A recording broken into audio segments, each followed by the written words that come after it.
just about to start our parade of champions. It's called the Irish National Ploughing Championships, but in reality, it's more a celebration of farming, showing just how seriously they take it on the island of Ireland. The men driving the tractors have rock star status here. Plowing's a sport here as well as a job. All these people are Irish national heroes. Over 3 days, 1/3 visitors inspect the machinery and the livestock. It's all in the blood.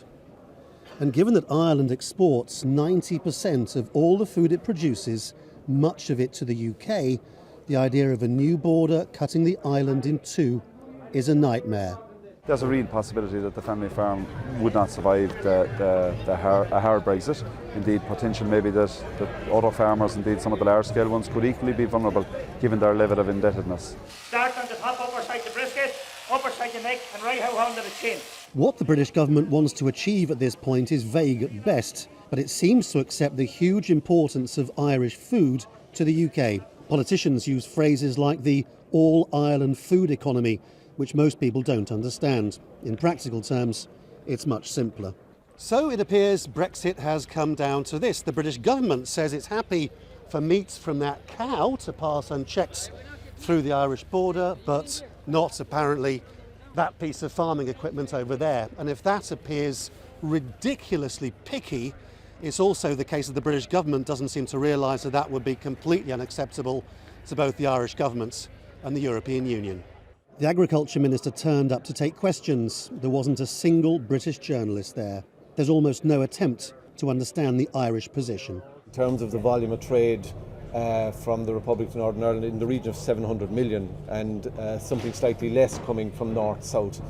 And the granular detail of that is, 10% of the milk pool is processed from Northern Ireland in the Republic. 400,000 sheep come south for slaughter. I could give you a myriad of statistics. So the continuation of the all-island agri-food economy is really important to us. And those politicians who represent voters around the border insist that if the UK can't figure out what it wants, it should let Irish people decide for themselves. This is why people say a failure to agree on Brexit could lead to a united Ireland. So the choices are stark. The British government can either accept the backstop and the minimal protections that it provides in order to ensure that we don't have a hardening of the border, or they can give the people in the north of Ireland a choice as to which union they want to be part of. Do they want to be part of the dysfunctional so-called United Kingdom, or do they want to, as declared in the previous referendum, remain part of the European Union?